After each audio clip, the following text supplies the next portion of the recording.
our sustainability efforts fall under our ESG umbrella of Ascott Cares, which is Community, Alliance, Respect, Environment, and Supply Chain. Am I correct? Yes. Yes. Okay, thank you, Johnny. So this is basically what drives our ESG efforts, and of course, under that falls sustainability. One of the things we do is we are working with the Plastic Flamingo. Essentially, we collect our plastic waste, not only within the property, but some of the staff, their plastic waste at home, they bring it over at work. And we're working with PLAF to further develop a circular economy by asking them to produce some items that we can use in our properties. So we commit by 2030 to achieve green building certification for our own properties, 100% commitment. So as I mentioned, we're working with PLAF, and since we started working with them, we've actually donated already 812 kilograms of plastic to them, which I'm sure they have used for other products, and we're continuing to donate with them. We're also moving towards digital business cards. So I felt a little shy because, I'm here talking about sustainability and I'm handing out my paper cards while others are already giving away their e-cards. So we're moving towards that. A few of our properties are also moving to wooden key cards this year already. And I believe we are one of the pioneers of putting in the 5-kilogram water bottle in each room. In our plastic bags, we use biodegradable plastic as well. So these are just a smattering of what we do. It also all ties up to sustainable sourcing. Our procurement department is actually very particular right now in making sure that the partners we sign up also use these sustainable practices as well. That's a topic for us today, is plastic reduction. As we all know, this is something in the hotel business that we really focus on to be able to help in terms of being sustainable. At the moment, we have 78% of our hotels using soap dispensers in public washrooms, and 44% of our hotels are using that in guest bathrooms. Next is your reusable water bottle solutions. Plastic water bottles are no longer used in meetings and events. So what we do is we do have those glass carafes, as well as water dispensers, water refilling stations. We don't provide the plastics, as well as we encourage people to use the same container, less bottles as well. And then we're also doing the combs, cotton buds, surprisingly. I mean, you wouldn't think that those are still little plastics that add up. So those are the things in our hotel operations that we're doing to really be able to contribute. And if you're a global business, then actually adds up. When you're thinking of one hotel, yes, there's significant contribution, but what about if it's like in a global perspective? Our partnerships that we're with UNEP, One Planet Sustainable Tourism Program, and we are the member of the advisory group of Global Tourism Plastics, so on and so forth. At the moment, this would be a transition technology, fossil-based plastics, but compostable. So parang it's a compromise, di ba? While we're not yet 100% here. This is not actually a bad quadrant. No? This is making durables out of bio-based plastics. Okay? This would be the worst. No? It's not degradable and it's not bio-based. I don't know if people are familiar with oxo-degradable plastics. No? So it's being promoted now, unfortunately. No? I'm not an expert in plastics, okay? But oxo-degradables are banned in Europe, no, in the EU, and some states in the US. Okay? Kasi they're saying that these are petroleum-based plastics that can not biodegrade but decompose, no? So they actually turn into microplastics faster.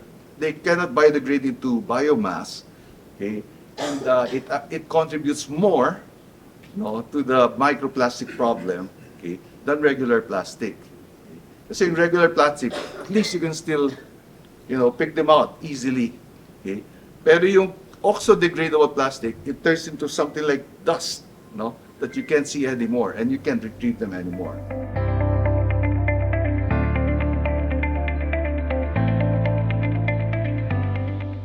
And of course, we cannot solve everything with nature. But sometimes we still need to do engineering solutions, right? But finding that balance, the ideas are rapidly changing. And also for me personally, right? Thinking about this and being able to actually design this is, it's really a big change. And it will. Jan, how many years have you been working here in First time I came here was 8 years ago. I've been working here now, but I moved here permanently 4 years ago. Yeah, and one thing, like for the Filipino context, right, the mandate in the coastal zones, that's quite an issue, like who's responsible, which government agency is responsible for what. But I think also there, let's say the hospitality business, if you're on waterfront, you are much better to drive this change compared to, let's say, local authorities. So I think that's then also one takeaway, right? That you would be better able to do this and also, make your properties more sustainable by doing it.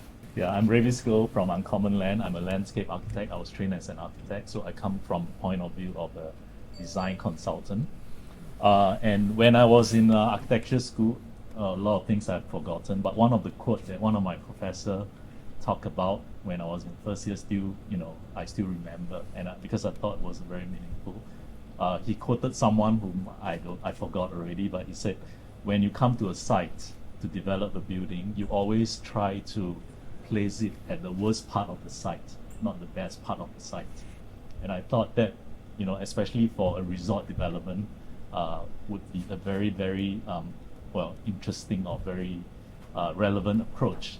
So when we come to a site for especially resort development, first, how do we recognize what is the best part of the site and what is the worst part of the site? And I think we can take cues, especially in the 3 examples I'm going to show you that I've done in the project, is that you look back at, through observation and through data, and data is getting more and more important to design these days. You can look back at data 20, 50 years and even 100 years to determine, what are the useful bits and to learn from the past so that you can extrapolate and then extend into forward into 50 years and 100 years from now. And you look at it from things that are all-encompassing, a holistic approach, from environment, climate, biodiversity. You look at it from social aspect of it, whether it's current or the past, and at culture, heritage, and then all this actually will contribute in essence to the economic viability of the project. And I think these 3 pillars, environment, social, and economics, are especially important to make a project successful. One of the key things is to be able to identify what is the challenges and opportunities in the site and assemble the right team to develop the development, to create the development. Ravi's WUSD is so important, it shows up twice. Yeah. What does it stand for? Water sensitive urban design, and this is talking about basically they are engineers who help manage water systems. They do the calculations about water conveyance, flood mitigations, and we work closely with them to create systems that harvest rainwater and also prevent floods in a way that is integrative to our landscape design. This really sets the base for the whole development, especially for resort development. You want this to be created very seamlessly into the whole design and not really looking like a purely engineer effort. So it's really interesting to see some of those points about retrofit, new developments, old developments. How do you put all those things together? Because my take on it is if we do all these things together, we can get some real security of our energy, water, resources, not waste anymore, it's a resource, to make things work better. And I guess what I'd hope is that in future you see these developments as a positive, because it's going to actually reinforce your financial bottom line as much as your environmental bottom line. You're going to get, if you've got energy security, you've actually got security of your costs, which protects you so much against all these other things that are happening around us. When you think in the context of the Philippines, that sounds great, but even 30% of energy is still coming from the grid.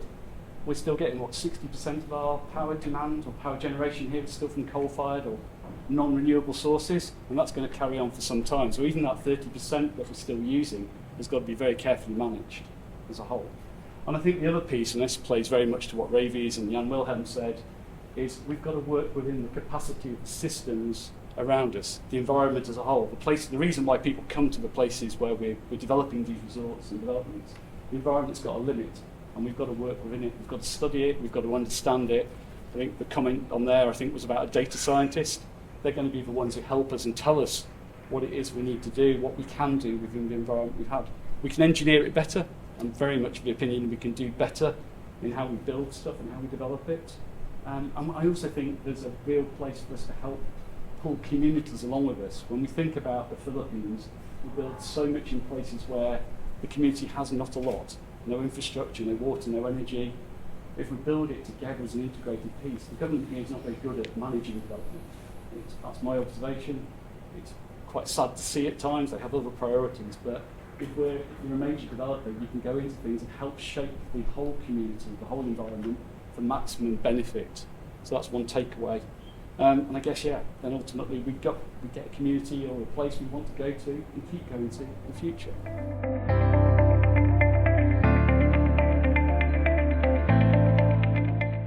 We have projects in our company and buildings that are multi-documented and multi-certified. Particularly, we have an IFC Edge building as well as a Verde building. We have buildings that are LEED, Verde, IFC Edge, and now we're leaning even towards WELL. So tell us, Angelo and Chris, where are we and how is the roadmap in this regard?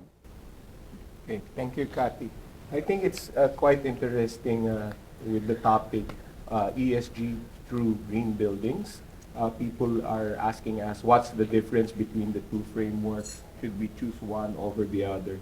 And the common theme there is for them to better understand that ESG is about the organization. And green building certification is about having an asset that is verified through third parties that is indeed green. We always tell them that certification is a good investment, because if you're going to go there, it would be good if you are guided by a framework and that is that there are third-party checks in place. Whenever we go to our customers and we tell them, should we have our buildings certified, I always tell them, you're telling them that you have a green operation, but as an owner of your building, are you even really sure? No? Most of the time, they would really honestly answer you, they're not. And I think that's where certification programs are of help. Using this as inputs to their ESG reports adds rigor to those reports, ensuring that data is there, that the data are vetted, and that they are really being honest to both their consumers and their investors. Thanks, Kathy. And thank you so much, Chris. I totally agree about the third-party validation.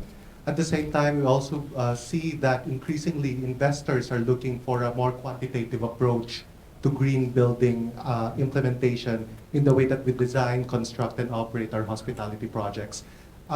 It's talking about roadmap. So Kathy asked about where we're going. So previously, we were seeing that operators, developers, owners, we're resorting to piecemeal sustainability solutions, but we're now finding that investors are looking for a more comprehensive approach toward addressing emissions, water consumption, waste, energy efficiency, and all of these aspects that we measure in the built environment. So that's where we're heading. If you want to keep your assets operational, if you want to avoid having stranded assets, then green building certifications are the way to go.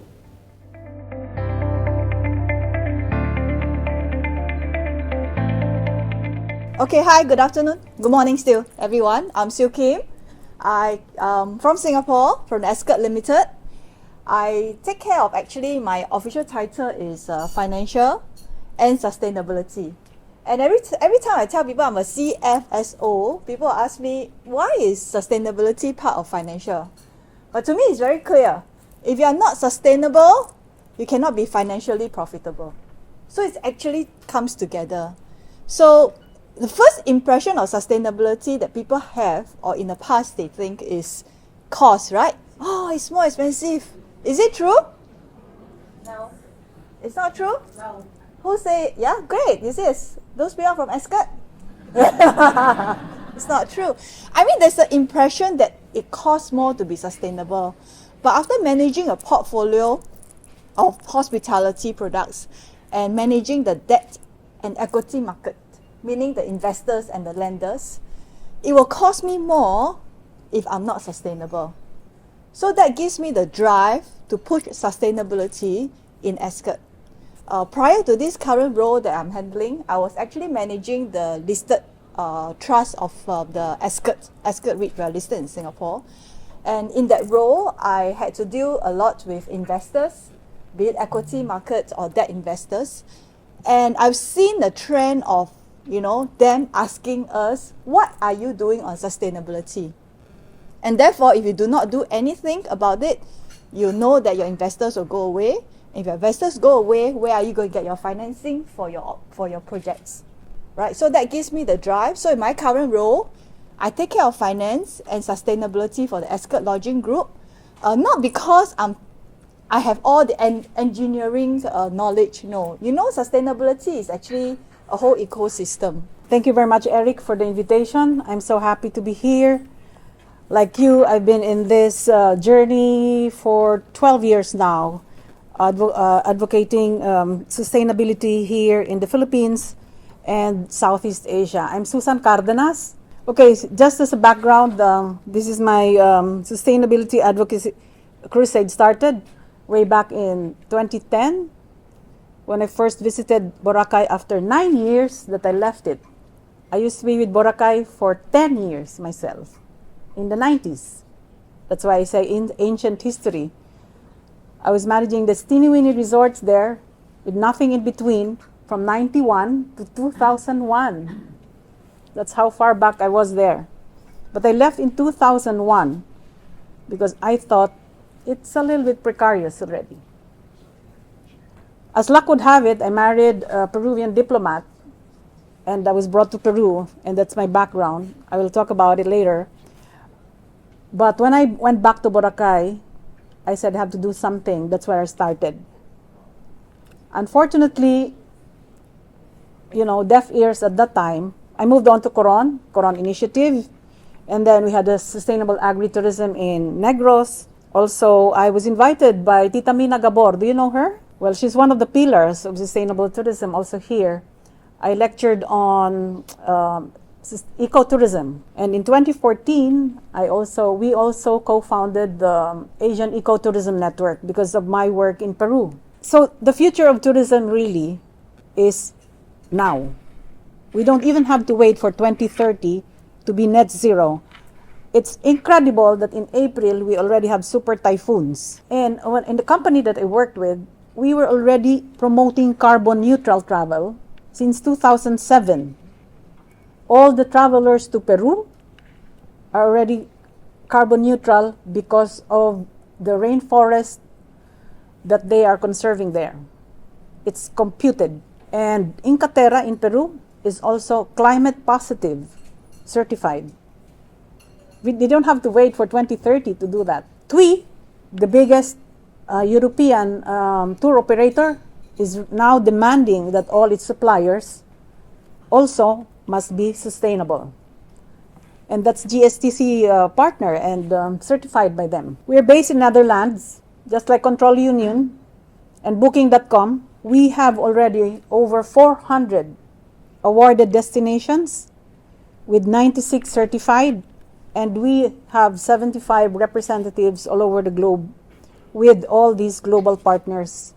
The starting point for the destinations, even if it's just a village, is the top 100. And I'm happy to share that just last year, I just went home to Bacolod for the governor's inauguration, and I invited 2 cities.